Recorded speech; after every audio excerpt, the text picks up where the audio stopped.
ॐ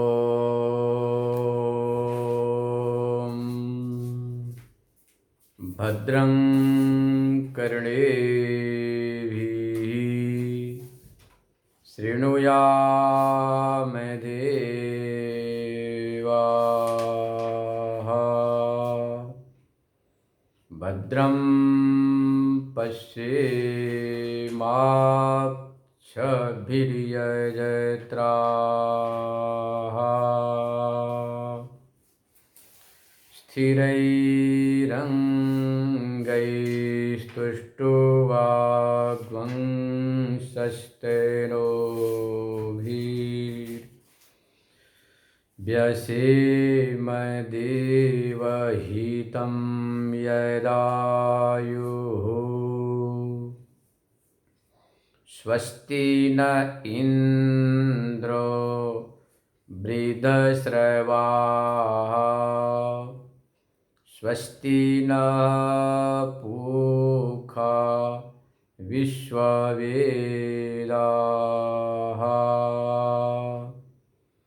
स्वस्ति नस्तार्क्ष्यो अरिष्टनेमिः स्वस्ति नो बृहस्पतिर्दधातु ओम शांति शांति शांति।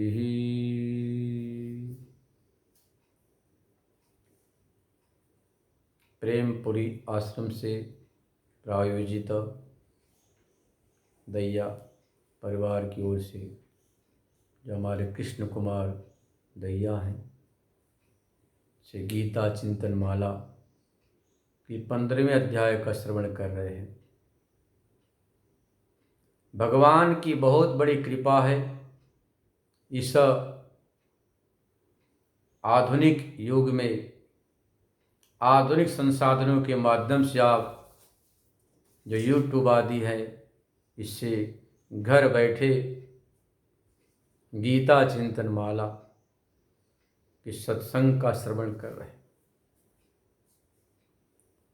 शांकर भाष्य श्रवण है तो शंकरानंदी गीता मनन और मधुसूदनी जो व्याख्या उसको निध्यासन कहते हैं। तो हम लोग 15वें अध्याय का चिंतन मनन कर रहे हैं। इसको हम गीता चिंतन माला कहते हैं। जीवन में चिंतन आ गया तो सब कुछ आ गया। मनुष्य का स्वभाव है वह प्रत्येक दिन चिंतन करता ही करता है। बिना चित्त चिंतन किए रह नहीं सकता। तो कहते चिंतन करना ही है तो परमात्मा का चिंतन करे, शास्त्र का चिंतन करें। यदि आप परमात्मा का चिंतन करते हैं तो परमात्मा सारी चिंता को समाप्त कर देते। नाम रूपात्मक संसार का चिंतन करेंगे तो जैसे आग में घी डालने से अग्नि और प्रज्वलित होती है, ऐसे आपकी चिंताएं बढ़ती बढ़ती ऐसी ज्वाला को रूप धारण कर लेती, ज्वालामुखी बन जाती कि आप उसमें जल के राख हो जाते। तो दुनिया की जो चिंतन है चिता बना देती और परमात्मा का चिंतन आपको संसार के समस्याओं से मुक्त करके परम आनंद में प्रतिष्ठित कर देती है। ये दोनों में अंतर है। आइए हम लोग गीता चिंतन माला कि 15वें अध्याय के 3 श्लोक पर विचार कर रहे थे। न रूपमस्येह तथोपलभ्यते नान्तो न चादिर्न च सम्प्रतिष्ठा अश्वत्थमेनं सुविरूढमूलमसङ्गशस्त्रेण दृढेन छित्त्वा। संसार के स्वरूप का प्रतिपादन दूसरे श्लोक से लेकर यहाँ तक किया गया है। और संसार रूपी वृक्ष का उच्छेद कैसे हो यह भी इसमें बताया गया है। आप श्रवण कर रहे कल से कि संसार का जैसा स्वरूप आप देख रहे हो वैसा है नहीं। तो संसार आपको बहुत प्यारा दिखाई दे रहा, लग रहा आंखों का ये हमारे तारा है, लाडला है, वैसा है नहीं। जैसे ही प्रतिकूलता आएगी, जैसे प्रतिकूल आचरण हुआ, प्रतिकूल व्यवहार हुआ, वैसे ही जो आंखों का तारा था, प्यारा था, दुलारा था, वह आंखों का कांटा बन जाता है। आप उसको देखना नहीं चाहते। जिस मकान से बड़ा आपका लगाव था, प्यार था, जब आपको उसी मकान में समस्याएं आएंगी तो लगा रही ये तो बेकार है, शुद्ध ऑक्सीजन नहीं मिलता है, अन्यत्र चलो। तो संसार परिवर्तनशील है, आप परिवर्तन के साक्षी हैं। तो जो हमारे इंद्रियों से संसार का स्वरूप जैसा दिखाई पड़ रहा वैसा नहीं, आप अपने इंद्रियों से गगनमंडल में सूर्य भगवान को देखते हैं कि मात्र एक बित्ते के हैं, पर भागवत भूगोल खगोल ज्योतिष के अनुसार हम विचार करते हैं तो पृथ्वी से बहुत बड़े आकार प्रकार परिमाण वाले हैं। तो जो आँखों से दिखाई दे पड़ने वाला सूर्य था एक बित्ते के परिमाण वाला, वो बाधित हो गया। तो आप बोलते कि भाई दुरत्व दोष के कारण से या ऐन्द्रिक दोष के कारण से सूर्य भगवान भले ही एक बित्ते के भाषित हो रहे हैं, पर वास्तव में एक बित्ते के नहीं हैं। ये तो महान पृथ्वी से बहुत बड़े हैं। चंद्रमा भी छोटा दिखाई पड़ता है, और सात दृष्टि से देखो तो बहुत बड़ा। तो आप अपने ऐन्द्रिक प्रमाण को हटाकर शास्त्र दृष्टि को स्वीकार करते हैं, क्योंकि इंद्रियों की क्षमता है जो वस्तु बहुत दूर होती है वह ठीक से दिखाई नहीं पड़ती। इस बात को आप स्वीकार करके अपने प्रत्यक्ष प्रमाण को नकार देते हैं, शास्त्र प्रमाण को स्वीकारते हैं। ऐसे यहाँ पर जो प्रत्यक्ष प्रमाण से आँख से नाक से कान से जो दिखाई सुनाई पड़ता संसार वैसा है नहीं। साहित्यकारों ने ऐसा संसार का चित्रण किया, वह चित्रण भी शास्त्र के कसौटी पर नहीं उतरता है। जैसा वर्णन किया संसार का साहित्यकारों ने बिल्कुल उसके विपरीत। एक छोटी सी आख्यायिका याद आ गया, आपको बता दे। महाराज भोज बहुत बड़े ज्ञानी थे। एक बार भोज महाराज अपने कुछ विद्वान मंत्रीगणों को लेकर गंगा किनारे पड़ाव डाले। बड़ा ही सुंदर, बड़ा ही प्यारा गंगा का किनारा था, उज्जवल रेत बालू थी। सबने अपने पे तंबू गाड़ दिए, वहां सत्संग प्रारंभ हो। रात को सभी सत्संग में चर्चा कर रहे थे। उसमें से एक विद्वान पंडित ने राजा के वैभव का वर्णन किया। राजा का वैभव कैसा? चेतो हरायुवतय स्वजनोनुकूला सद्बांधवा प्रणति गर्भ गिर च भृत्या। गर्जन्ति दन्ति निवहा तरल तुरंगा, सम्मिलने नयनयो नहीं किंचिदस्ति। लिखा कि भाई महाराज, भोज का जो प्रसाद है, महल है, वह तो अमरावती से भी सुंदर है, ऐश्वर्यशाली, वैभवशाली है। यहाँ जो युवतियाँ सुंदरियाँ हैं, और स्वर्ग के मेनका उर्वशी रंभा से भी इनका अधिक सौंदर्य है। जो मनुष्य के बड़े बड़े विद्वानों के धीर वीर गंभीर ऋषि महर्षियों के चित्त को हरण करने वाली हैं। चेतो हरा युवतया सुदनोनुकूला, अपने बंधु बांधव हमेशा हाथ जोड़कर खड़े रहते हैं। दरवाजे पर हमेशा हाथी घोड़े हिनहिनाते रहते हैं। गर्जन्ति दंति निवाहा तरला तुरंगा। इस प्रकार से बड़े विस्तार से महाराज भोज के ऐश्वर्य का, वैभव का वर्णन किया। संयोग से सभी को निद्रा आ गई। साहित्यकारों के साहित्य को सुनते सुनते इतने में एक विद्वान गरीब ब्राह्मण आए। उन्हें सोचा कि हीरा मोती चांदी सोना उठा लो, गरीबी दूर हो जाएगी। पर बड़े पठित विद्वान ब्राह्मण थे, भले गरीब थे पर विद्वान थे, शास्त्रज्ञ थे।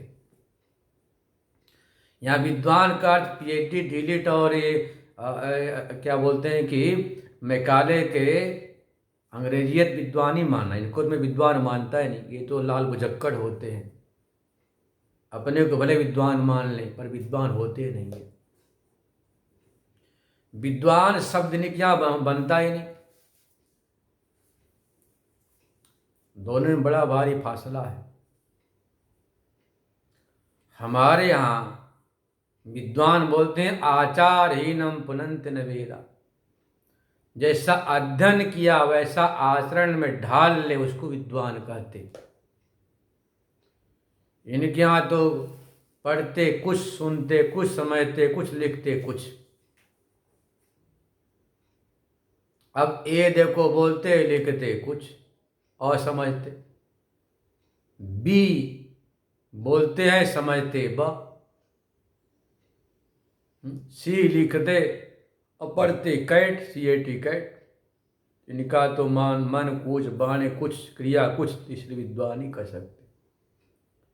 विद्वान के तीनों एक होते हैं, मन वाणी क्रिया, तीनों में एकता होती।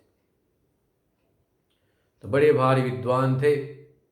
विचार किया कि स्वर्ण चोरी का बड़ा भारी पाप लिखा है, चांदी चोरी का लिखा है कि हमेशा रोना पड़ता है, वस्त्र के चोरी का ही बड़ा भारी पाप लिखा गया शास्त्रों में, इसलिए अभी चोरी नहीं करना चाहिए। जिस चीज को उठाते उसमें उन्हें चौर कर्म के दंड का गंध आता। अंत में विचार किया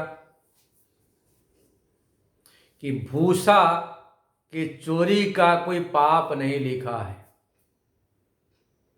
अरे चारा तो हमारी भी गाय खाएगी, यहाँ की भी गाय खाएगी। तो पंडित जी अपने धोती में खूब भूसा बांध लिए, चलने लगे। सामने श्याम पट था, ब्लैक बोर्ड जिसको आप बोलते, बड़ा अच्छा था।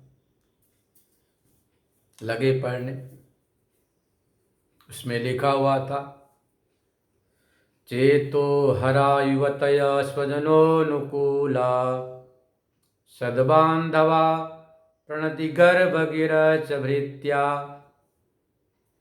गर्जन्ति दंति निवाहा तरला तुरंगा। यहाँ तक तो सब ठीक। 3 चरणों में बड़ा भारी राजा साहब के वैभव का वर्णन, क्योंकि विद्वान पंडित वही जो ठीक से आकलन कर सके क्या सत्य क्या असत्य।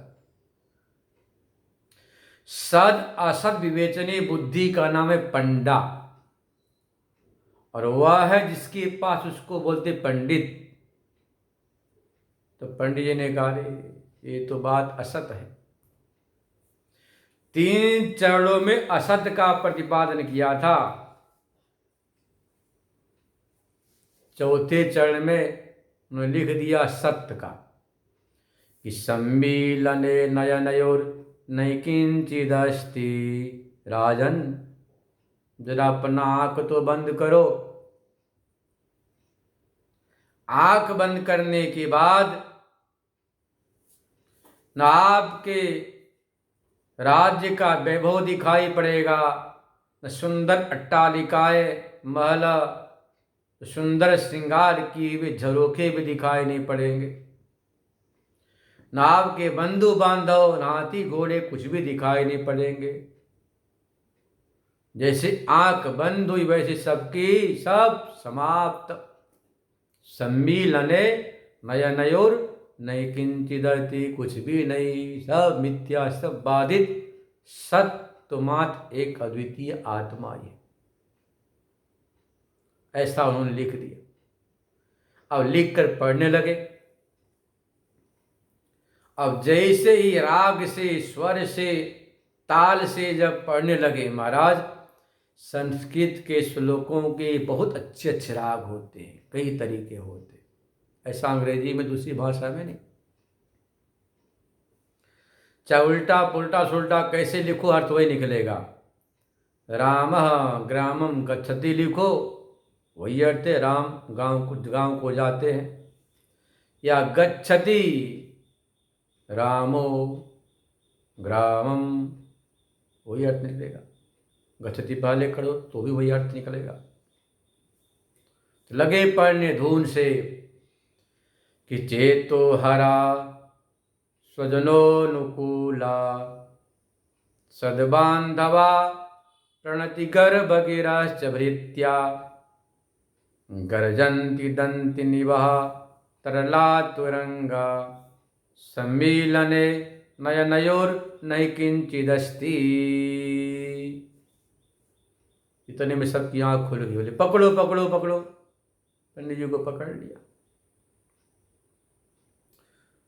पूछा कि ये तो देखने में पंडित जी महाराज हैं, धोती कुर्ता पहने, पर इस समय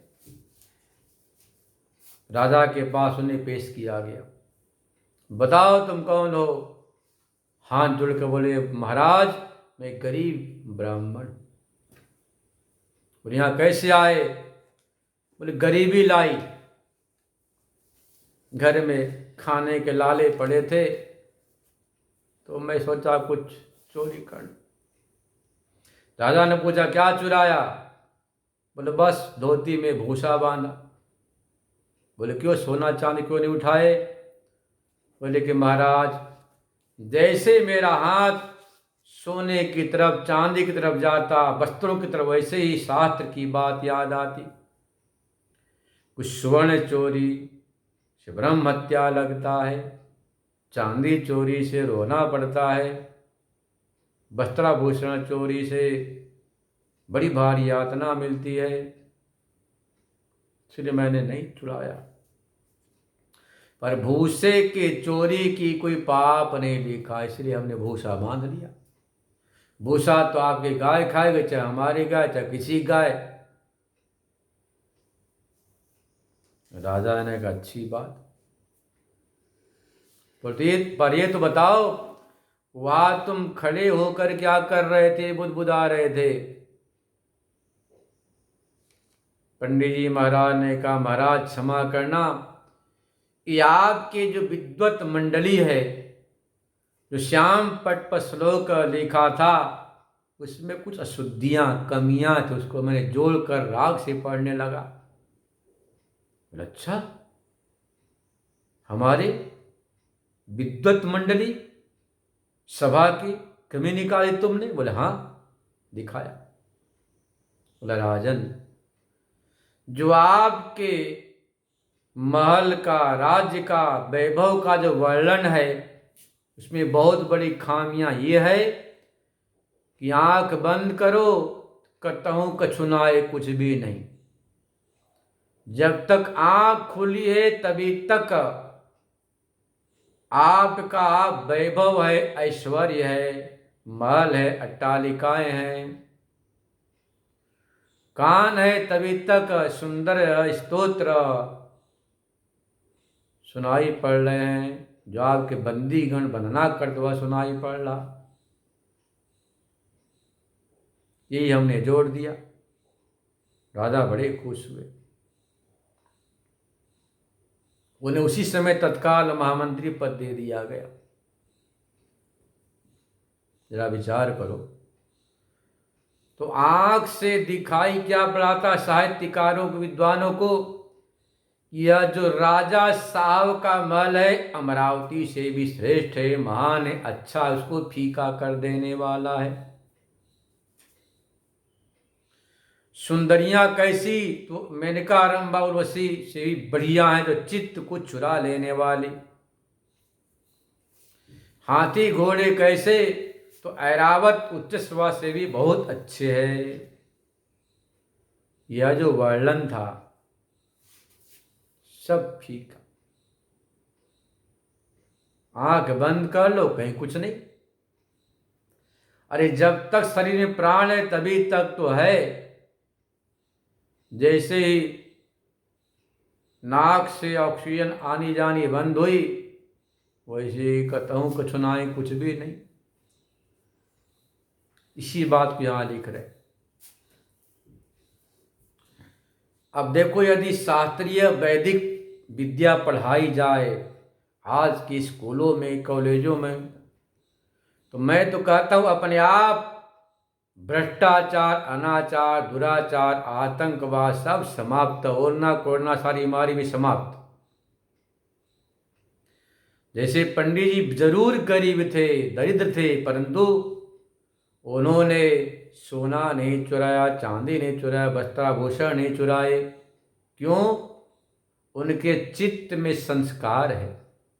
किसका संस्कार? शास्त्र संस्कार, शास्त्र दृष्टि है कि अमुक चीज के चोरी का यह दंड है। ये सब नहीं चुराया। ये हमारी भारतीय शिक्षा पद्धति सुधर जाए, गुरुकुल की व्यवस्था हो जाए, तो अपने आप चोरी, ये बेईमानी, ये भ्रष्टाचार जो कहते हैं ना कि ये कैंसर है, समाप्त हो जाए। ये शिक्षा ही आके सिखाती है कि तुम चोरी करो, बेईमानी करो, धूर्तता करो, जैसे भी हो, धन कमाओ। ये शिक्षा सिखाती है। यदि शिक्षा में शास्त्र संस्कार को जोड़ दिया जाए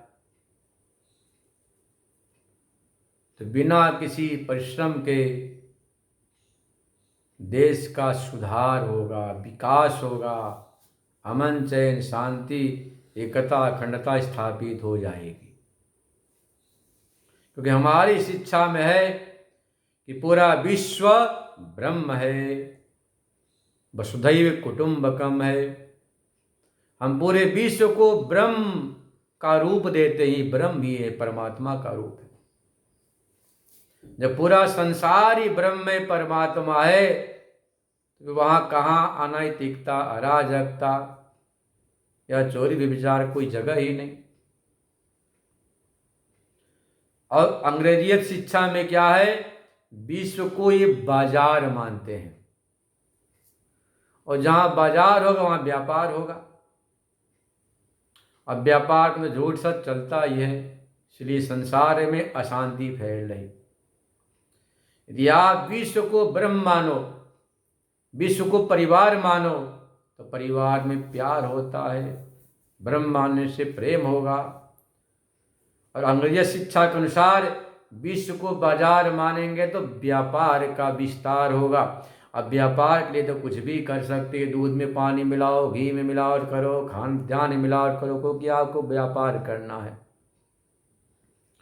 जहाँ व्यापार बुद्धि होगी वहाँ पर कभी सच्चाई हो नहीं सकती है। यही अंतर दोनों शिक्षा में है। तो पंडित जी शुद्ध शिक्षा होने से बुराइयों से बच गए, उच्च पद की प्राप्ति भी हो गई। तो उन्होंने प्रतिपादन किया, साहित्यकारों ने तो मात्र राजा साहब को खुश करने के लिए उनके राजमहल का जो किला है, राज्य है, सेना है, अट्टालिकाएं हैं, उनका वर्णन किया, सुंदरियों का वर्णन किया, मनुष्यों का वर्णन किया, नौकर चाकर के स्वभाव का वर्णन किया। परंतु वेदांत दृष्टि से जब पंडित जी ने लिख दिया कि आंख बंद करो, कहीं कुछ नहीं, ये जैसा दिखाई दे रहा वैसा संसार है नहीं, ये तो मात्र अनुकूलता से आपको ऐसा प्रतीत हो रहा, जरा सी प्रतिकूलता, जरा प्रतिकूल व्यवहार करके परीक्षा ले लो। देखो आजकल भी हम परीक्षा लेते हैं ना, किसी को साल भर पढ़ाते हैं, साल भर पढ़ाने के बाद 1 वर्ष के बाद आप परीक्षण करते हैं, फिर आगे उसको अगली क्लास में ज्वाइन लेता है। ऐसे आप परीक्षण करो परिवार का, है ना, मित्रों का, शत्रु का, अपनों का, जिससे बहुत लगाव है, प्रेम है, व्यवहार है, उसकी परीक्षण करो। आपने कथा सुनी होगी, एक युवान था, नित्य प्रति महात्मा जी के पास जाया करता था, सत्संग करता, स्वाध्याय करता, 1 घंटा बैठकर जप करता, घर आ जाता, इसका क्रम था। बहुत दिनों तक वो युवक आया नहीं, 6 महीने बाद आया। साष्टांग नमस्कार करने की हमारी परंपरा है, जिसको आज आप सभी लोग बोल रहे हैं कोरोना में दूर से नमस्कार करो, हाथ मत मिलाओ, 2 गज की दूरी रखो, ये तो हमारी भारतीय परंपरा पहले से ही है। पर आपने आधुनिक चकाचौंध में इसे छुआछूत की संज्ञा दे दी। छुआछूत नहीं, वैज्ञानिक है, उसी को स्वीकार कर ले। कोरोना आई तो कि स्पर्श मत करो, नहाओ धो, हाथ को बार बार साबुन से धो, वो तो अपने आप पहले ही बताया, मृत जलाभ्याम शुद्धि, मिट्टी जल से बाह्य शुद्धि, गीता चिंतन माला से मन की शुद्धि, बुद्धि में निश्चय करते हम ब्रह्मास्मि में बुद्धि की शुद्धि, अहंकार की शुद्धि, दान से द्रव्य की शुद्धि, ये तो अपने आप पहले से ही बताया जाता है। तो यहाँ पर अब जो है युवक 6 महीने के बाद आया, साष्टांग नमस्कार किया। महात्मा ने कहा, भाई इतने दिन बाद तुम्हारे कहाँ गए थे, क्या बात है? बोले महाराज मत पूछिए, माया के चक्कर में पड़ गया। बोले क्या हुआ बेटा? बोला महाराज जी मेरी विवाह हो गई और जो धर्म पत्नी है मुझे प्राण के समान प्यार करती है, एक क्षण मुझे छोड़ती नहीं है, बोलती तुम जाओगे सत्संग तुम्हें मर जाओगे, तुम भाई में रह नहीं सकती। जोर से बाबा जी हंसे, बोले अच्छा? बोले हाँ महाराज, बिल्कुल मुझे प्राण के समान मान दी, साक्षात लक्ष्मी ही है, आपका सुभाव से बिल्कुल सब शांति से चल रहा। बाबा जी ने कहा तूने परीक्षण किया कि नहीं?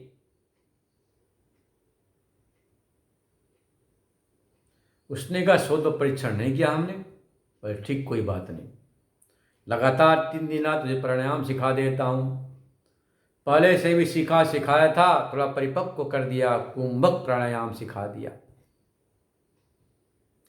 और कहा देख 2 मिनट कुंभक कर लेना, जोट मुल्क दवाई की पूरी बांध दिया, यहाँ रख देना, लिख दिया कुछ हो जाए तो गुरु महाराज को बुलाने के बाद ही कुछ करना। प्रातः काल घर आया कुंभक करके, हाय राम करके खम्भों में पैर फंसा कर लेट गया। पुराने जमाने में हम लोग घरों में, हम याद है हमारे घरों में भी डबल खम्भे पिलर होते थे, दो होते थे एक साथ। अब तो सिंगल बनता, डबल तो कोई दिखता ही नहीं। पर पुराने जमानों में जो खम्भे, जो पिलर होते थे गोल गोल और डबल एक साथ, इस तरह दो खम्भे होते थे। ये परंपराएं थी मजबूती के लिए।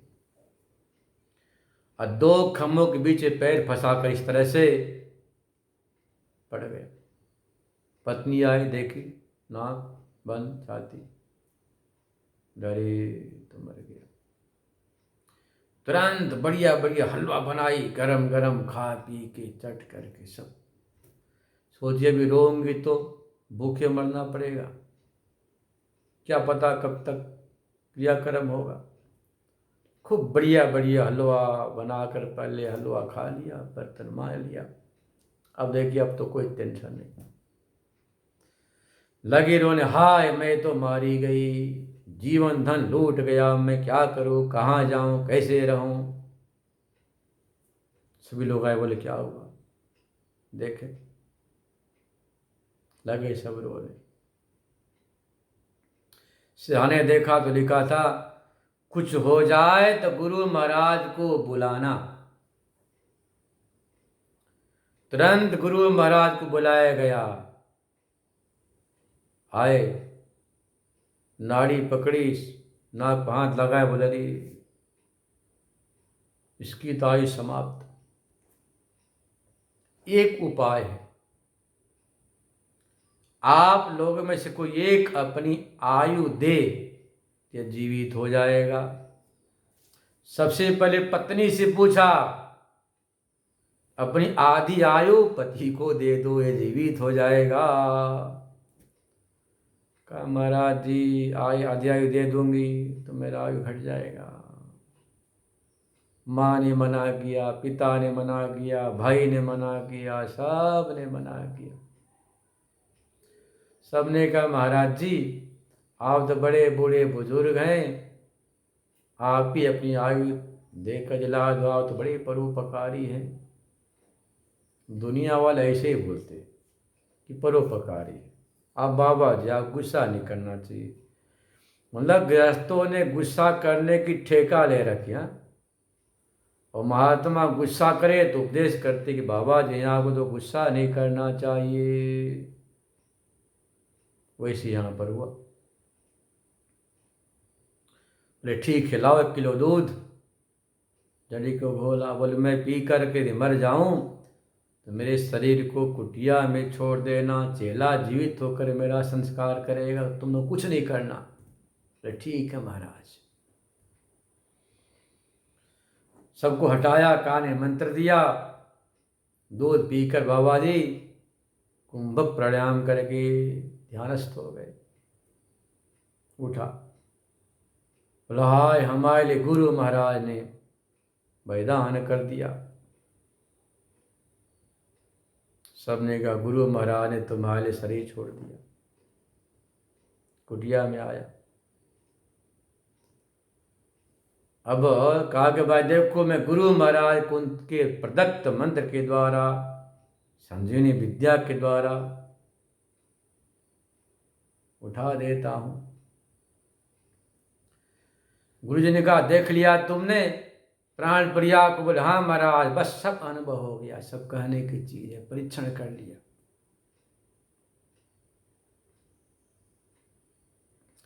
तो परीक्षण करने के बाद सार क्या निकला कि कुछ भी सार नहीं। यह जो संसार है असार है। जिसको पहले प्राण प्रिय पत्नी कहती थी, प्राण प्रिया पत्नी को मानता था,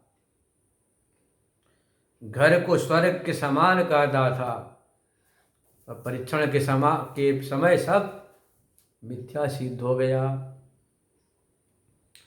तुरंत वैराग चित्त होकर भगवान की भक्ति में लग गया। हमारे भी जीवन में इस संसार दिखाई दे रहा प्यारा दुलारा आंखों का तारा वो है नहीं, यह तो मात्र भ्रांति है या इंद्रिय दोष समझ लो, इंद्रिय दोष है। हमारी इंद्रियां क्या करती हैं, किसी चीज को इस प्रकार से दिखाती है कि उसका एक जो बाहरी ढांचा ही हम देख पाते हैं, सौंदर्य को, चमक को, रूप को,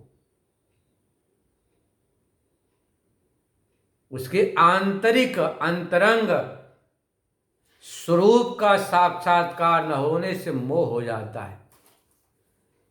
वो शास्त्र दृष्टि बाह्य और आंतरिक दोनों चीजों को शास्त्र बतलाता है कि जो बाहर की चमक है, दमक है, आकर्षण, यह तो मात्र अविचारित रमणीयता है, क्षणिक है, परिवर्तनशील है। उसके अंदर सच्चाई क्या है कि वह पांच भौतिक है, काल्पनिक है, मिथ्या है।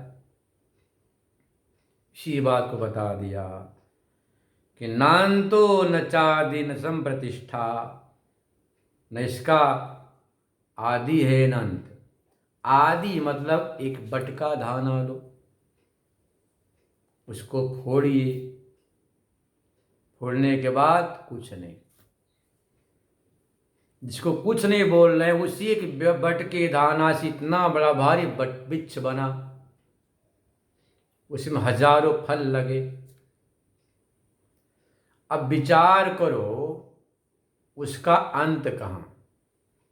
एक बट के बीज से इतना बड़ा भारी पेड़ खड़ा हुआ, पेड़ पर हजारों प्रकार के वह जो है ना फल लग गए, उससे हजारों अनंत हुए कि नहीं। इसका कोई अंत नहीं, आदि भी नहीं, किससे कौन पैदा हुआ, और मध्य भी नहीं, कहना नान्तो न चादिन न संप्रतिष्ठा, इसका कोई मध्य भी नहीं, संप्रतिष्ठा बोलते मध्य स्थिति भी नहीं। संसार ऐसा, एक आम के बीज को लो, गुठली को जमीन में गाड़ दिया, उससे बड़ा भारी पेड़ तैयार हुआ, पेड़ में पत्ते, टहनियाँ, शाखा प्रशाखा, फल लगे, हजारों फल हो गए। एक साल में 1000 फल हुए, और हजारों फल को फिर मिट्टी में गाड़ दिया तो दूसरे साल तैयार होने के बाद उसमें हजारों। तो हर साल एक पेड़ में 1000, 10,000 जो फल लगते हैं, इस क्रम से देखो तो गिनती करना अशक्य हो जाएगा। तो इसका अंत नहीं, ना कोई मध्य है। अंत में क्या कहेंगे, अनिर्वचनीय है, इसका निर्वचन नहीं कर सकते, ऐसा यह संसार है। एक कर्मों के जल से सिंचित हो रहा है, जैसे दृष्टांत में जल से पौधा अंकुरित हुआ, पल्लवित हुआ, पुष्पित हुआ, फलित हुआ, फिर फल को जल में डाला तो वही अंकुरित, पल्लवित, पुष्पित, फलित हुआ। ऐसी संसार है, यह कर्म वासना के जल से सिंचित करते करते इतने विस्तार को प्राप्त हो जाता है, जिसका कोई आदि नहीं, अंत नहीं, मध्य नहीं। अश्वत्थ में न विरुद्ध मूलम, अश्वत्थ कैसा है, ये वटवृक्ष कैसा है, पर इसका जो मूल है बड़ा ही दृढ़ है। शंकरानंद स्वामी कहते हैं इसका जो मूल है वह कैसा है, तो लिखा कि राग द्वेषात्मक, जो राग द्वेषात्मक है, इसके द्वारा देखो लिखा है कि विषयाणाम बंधकत्व बुद्धि जनित वयन, जो विषयों में जो राग द्वेष हो गया, तो विषयों में जो राग द्वेष है, ये राग द्वेष ही आपका कैसा है, सुविरूढ़ मूल है। जब विषय में अनुकूलता हुई तो राग, प्रतिकूलता होने पर द्वेष। देखा संगो वैषयिको राग तद्भाव संग, जो विषय में राग है उसका नाम है संग, रंज रागे से राग बनता है। पुराने जमाने में धोबी के घर में होते थे 7-8 कुंड, उसमें अनेक प्रकार के रंग, हरा, नीला, पीला, काला रंग लगता था। सफेद कपड़े को हरा में डाला तो हरा हो गया, नीले में नीला, पीले में पीला, लाल घोल में डाला तो लाल हो गया। कपड़ा सफेद, पर जिस घोल में डालता उसी घोल का रंग चढ़ जाता।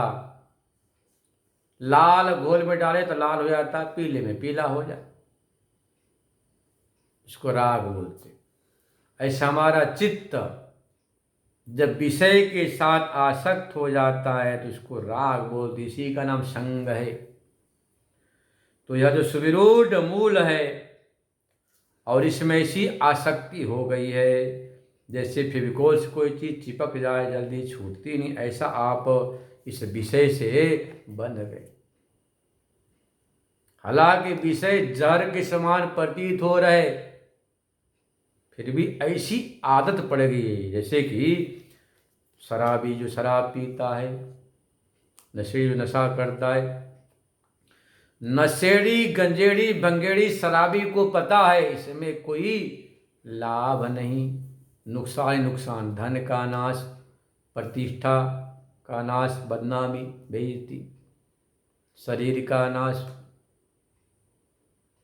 सिगरेट पीता है तो सामने कोई बैठ नहीं सकता, इसलिए इतनी जहरीली हवा। शराब पीता कड़वी कड़वी वह लगती है। फिर भी ऐसी आदत हो गई, कड़वी कड़वी शराब में, वो तीखे तीखे धुएं में, सिगरेट में के तीखे तीखे धुएं में इतना हमने स्वाद का विकास कर लिया, डेवलप कर लिया, हम कहते इसके बिना रह नहीं सकते, ऐसी आदत पड़ गई। आपको पता है शराब शरीर को नुकसान करता, सिगरेट शरीर को क्षतिग्रस्त करता है।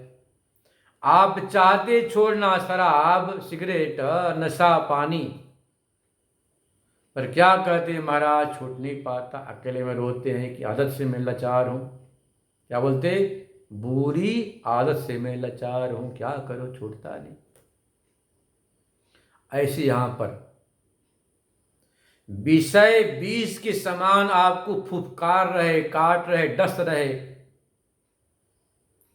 जवानी में बुढ़ापा आ जाती है, बाल पक जाते, सफेद हो जाते, झुर्रियां पड़ जाती, भी क्या बोलते महाराज छूटता नहीं, ये माया छोड़ती नहीं, ऐसा बोलते हैं ना।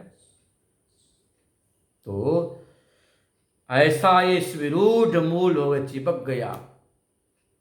अब किसी ने कहा महाराज आप ही तो बताओ कि हम इससे कैसे छुटकारा पाएंगे, कुछ तो उपाय होना चाहिए इससे छुटकारा पाने का।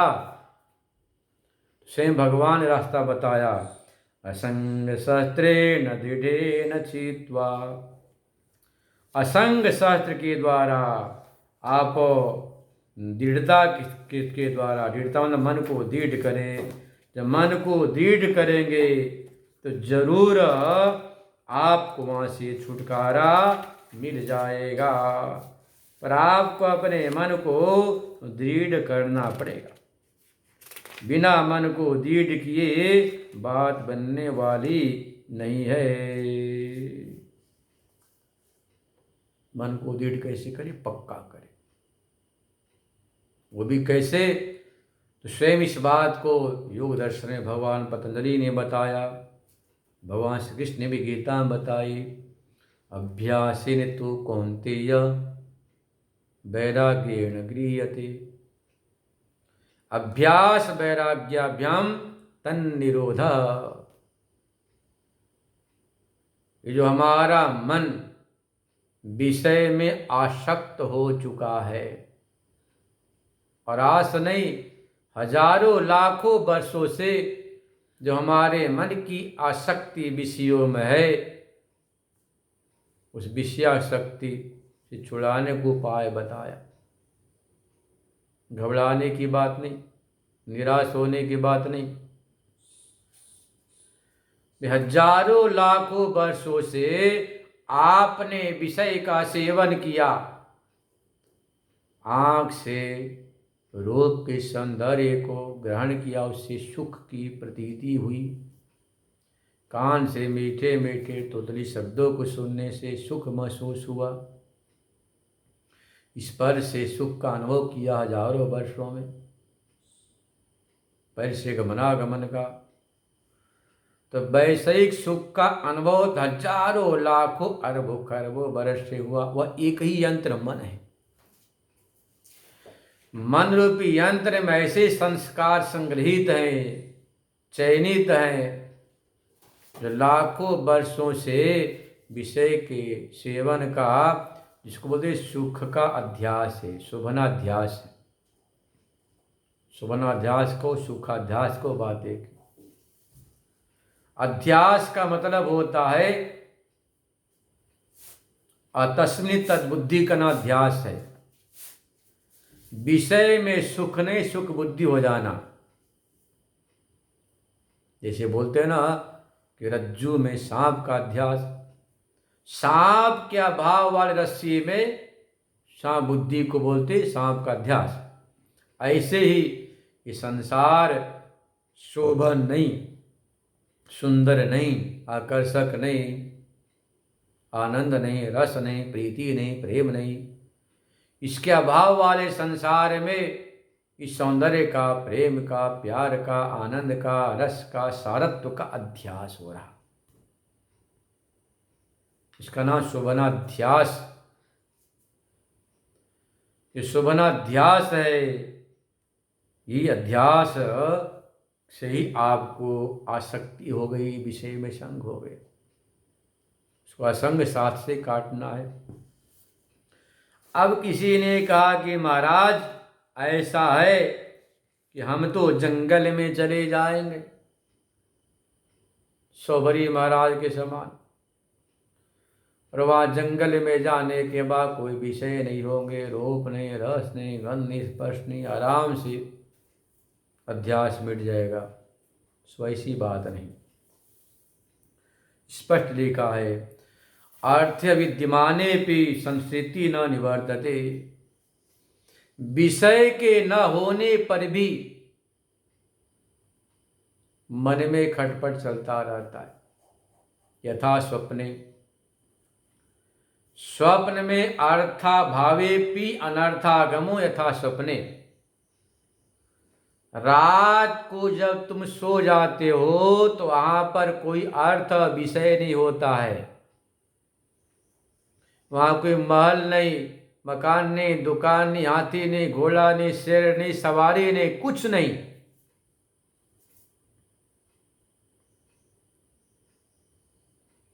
सपने में कुछ न होने पर भी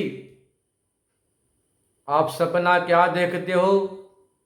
बड़ा भाई राजा बन गया, ऐश्वर्यशाली हो गया, मेरे 4 बेटे हो गए, 4 पत्नियां हुए हैं, सब देखते। इतने में पड़ोस के राजा ने आक्रमण कर दिया, पराजित हो गए, दर दर भटक रहे, भिक्षाम देहि भिक्षाम देहि। शत्रु राजा के आदेश से कोई आपको भिक्षा भी नहीं दे रहा है। इतने में आंख खुल गई तो क्या बोलते बताओ? यह सच कि वो सच? जो जागृत का राजा पना, यह सच है। इस सपने में राजा बन गया था, शत्रु ने आक्रमण कर दिया, दर दर भटक रहा। शत्रु राजा के आदेश से वही प्रजा जो मुझसे प्यार करती है, वह एक अन्न का दाना भी नहीं दे रही, बल्कि द्वार पर जाते ही कपाट बंद कर लेती है।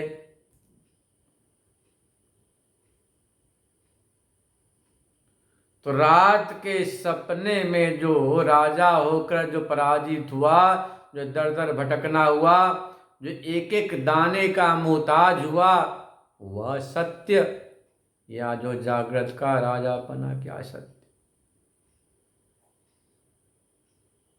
तो सपने में अर्थ के अभाव होने पर अनर्थागम हो गया, बड़े दुखी। ऐसी जागृत में आप जंगल जाओगे, एकांत जाओगे, आंख नाक कान बंद कर बैठोगे, तो भी जो आपके मन के अंदर संसार भरा पड़ा है, जो मुर्दा गड़ा हुआ है मन के ऊपर अंदर, वह तो आपको अनर्थागम दुखी करेगा।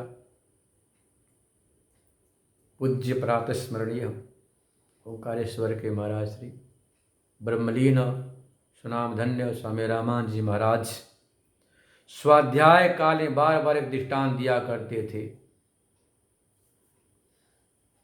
पड़ा मुर्दा कुएं में, निकाला पानी 100 घड़ा। एक गांव में बड़ा भारी कुआं था, उस कुएं से पूरे गांव वाले पानी पिया करते थे। अब जो है ना, उस कुएं में लगी गंध आने, तो लोगों ने कहा भाई ऐसा है कि जरा पानी बदल दो तो गंध समाप्त हो जाएगी। 100 घड़ा पानी निकाला फिर भी गंध। तो किसी ने कहा इत्र फुलेल डाल दो, डाल दिया, 4-6 दिन फिर ठीक, फिर वही गंध की गंध। लोग परेशान हो गए। एक बाबा जी आए, बोले भाई बात क्या बताओ। बोले महाराज हमने कुएं में दवा भी डाली, फलाने फलाने कंपनी की, इसका पानी ही बदल दिया, फिर भी कुएं से गंध आ रहा। पूरा गाँव ही पानी पीता। हम लोग तो प्यासे परेशान, क्या करें, समझ में बात नहीं आती। बाबा जी ने कहा कि तुम लोगों ने बहुत कुछ किया, तेल फुलेल डाला, दवाई डाली, सोगड़ा पानी निकाल दिया, साफ सफाई भी किया, बाहर भीतर चारों तरफ, पर ये तो देखो कुएं के अंदर जाकर झांक कर देखो, कोई मुर्दा तो नहीं पड़ा। जब बाबा जी ने कहा, जब कुएं के अंदर गए तो क्या देख रहे, कहीं सड़ी हुई कोटर में एक मुर्दा फंसा था। जैसे उसको बाहर निकाल फेंका, वैसे ही जल शुद्ध आने लगा। वही बात यहां, चित्त रूपी कुआं में देहाभिमान रूपी जब मुर्दा पड़ा रहेगा, गड़ा रहेगा, सड़ा रहेगा, तो गंध तो आनी ही है। ये चित्त क्या है? कुआं है। चित्त रूपी कुएं में देहाभिमान अयम अहमस्मि, यह मैं हूँ, ब्राह्मणो हम, क्षत्रियो हम, वैश्यो हम, शूद्रो हम, महात्मा हूँ, दुरात्मा हूँ, फलाने पद वाला, प्रतिष्ठा वाला, मैं गुजराती हूँ, मैं बिहारी बंगाली हूँ, क्षेत्र का अभिमान, काल का अभिमान, इतना बड़ा बुजुर्ग सीनियर सिटीजन हूँ, मैं जवान हूँ, अवस्था का अभिमान। तो जो क्षेत्र का ईमान, देश का ईमान, काल का, अवस्था का ईमान, व्यवस्था के ईमान, मैं अमीर हूँ, मैं गरीब हूँ, यह जो देहाभिमान जनित जो मुर्दा है, चित्त रूपी कुआं में जब पड़ा रहेगा तो आपको शांति नहीं मिलनी। चाहे कितना ही तेल फुलेल डालो, साफ सफाई करो, श्रृंगार करो, सजावट करो, शांति नहीं मिलेगी। शांति कैसे मिलेगी? जैसे कि वहाँ से जब बाबा जी ने कहा, अरे भाई तुमने सब कर लिया, तेल फुलेल डाल लिया, साफ सफाई कर ली, है ना, पानी भी निकाल दिया, नया बदल दिया, तो ऐसा करो कुआं में से मुर्दा निकाल फेंको। ऐसे यहाँ पर चाहे कितना भी तुम योगाभ्यास कर लो, व्रत अनुष्ठान कर लो, ब्रह्मचर्या करो, सब कुछ कर लो, तात्कालिक शांति आनंद तो मिल जाएगा। वेदांत स्वर्ग का सपना नहीं दिखाता। वेदांत स्पष्ट कहता, प्रत्यक्षागम धर्म्यम सुसुखम कर्तुमव्ययम्। भगवान ने 9वें अध्याय में कह दिया प्रत्यक्षावगमम धर्म्यम सुसुखम कर्तुमव्ययम्। यह प्रत्यक्ष जीवन मुक्ति, प्रत्यक्ष आनंद है, साक्षात अपरोक्ष ब्रह्म है। मरने की बाद किसने देखा स्वर्ग है या नहीं, ये जीते जी आपके सामने स्वर्ग खड़ा कर देता है, जो आप अपने आप अनुभव कर सकते हैं। जैसे सुख दुख का, भूख प्यास का, सर्दी गर्मी का स्व अनुभव होता है, दूसरे के द्वारा नहीं, स्व संवेद।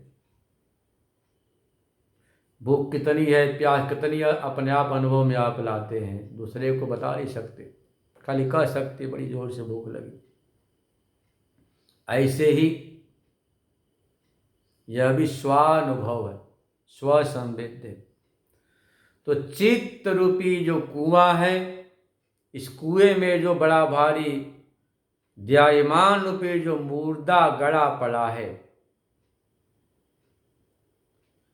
इसको जब तक नहीं निकाल फेंकेंगे तब तक शांति स्थायी नहीं मिलेगी। जैसे वहाँ पर तेल फूले से तात्कालिक शांति आ गई, 100 घड़ा पानी निकाला शांति मिल गई, सफाई किया थोड़ी शांति मिल गई। ऐसे व्रत उपवास चर्चा सत्संग इन सबसे थोड़ी शांति तो मिल जाती है, तात्कालिक सामयिक शांति तो मिलती। सामयिक शांति मिलने पर भी आत्यंतिक शांति नहीं मिलेगी। ऋते ज्ञानात् न मुक्ति। जब आप गीता चिंतन माला बार बार सुनते हैं तो उससे ज्ञान होता है, उस आत्मक ज्ञान से ही परम शांति परम आनंद की उपलब्धि होती है, जो सनातन हमेशा के लिए। तो चित्त रूपी कुएं में देखो मुर्दा देहाभिमान का है, कहते न कंटक के नहीं कंटकम, कांटे से कांटे को निकाला जाता है। ऐसे ही यहाँ जो देहाभिमान है, अहम ब्राह्मणो, अहम क्षत्रिय, अहम वैश्य, अहम शूद्र, अहम महात्मा, अहम श्रेष्ठ, मैं श्रेष्ठ हूँ, ये जो अभिमान है। पद का मैं डॉक्टर, मास्टर, मैं विधायक, मैं सांसद, मैं मंडलेश्वर, ये भी अभिमान है, महंत, सब अभिमान है। तो अभिमानिक सुख कुछ क्षण के लिए होता। जैसे अभिमान पर ठेस लगा आग बबूले हो जाते हैं। तो कहता ईमान करना 3.5 हाथ का क्यों करता है भाई? अहम ब्रह्मास्मि, मैं ही ब्रह्म हूं, ऐसा ईमान करो। मैं क्या हूं? ब्रह्म हूं। यो वही भूमा तत्सुखम नाल्पे सुखम अस्ति। जो भूमा है, व्यापक है, उसमें सुख है। अल्प जो वैषयिक सुख है ही नहीं। जब आप अपने सीमित अहंता को, परिच्छिन्न अहंता को, जो शरीर को लेकर अहंकार कर रहे, शरीर का, कुल का, शरीर का क्या सौंदर्य, काला गोरा, स्वस्थ अस्वस्थ का, शरीर का, कुल का, जाति का, समाज का, क्षेत्र का भी बड़ा भारी होता है महाराज। लड़ाई करते हैं कि देख मैं पंजाबी हूं तो फलाने जगह का है। ये जो ईमान क्षेत्र का, भाषा का, ये थोड़ा सा ईमान क्यों करते? यदि करना है, अहम ब्रह्मास्मि, मैं ही ब्रह्म हूं, सर्वात्म भाव, सब कुछ मैं ही हूं, जो कुछ दिखाई दे रहा मैं हूं। जब आप अपने सीमित अहंता को भूमा अहंता में विसर्जित कर देते हो, जैसे एक लोटा पानी सागर में मिल गया तो सागर रूपता को उपलब्ध हो गया, ऐसे ही जब तुम अपने सीमित अहंता को, परिचिनता को जब ब्रह्म में समर्पित कर देते हो, हम ब्रह्मास्मि, मैं तो ब्रह्म सच्चिदानंद हूं,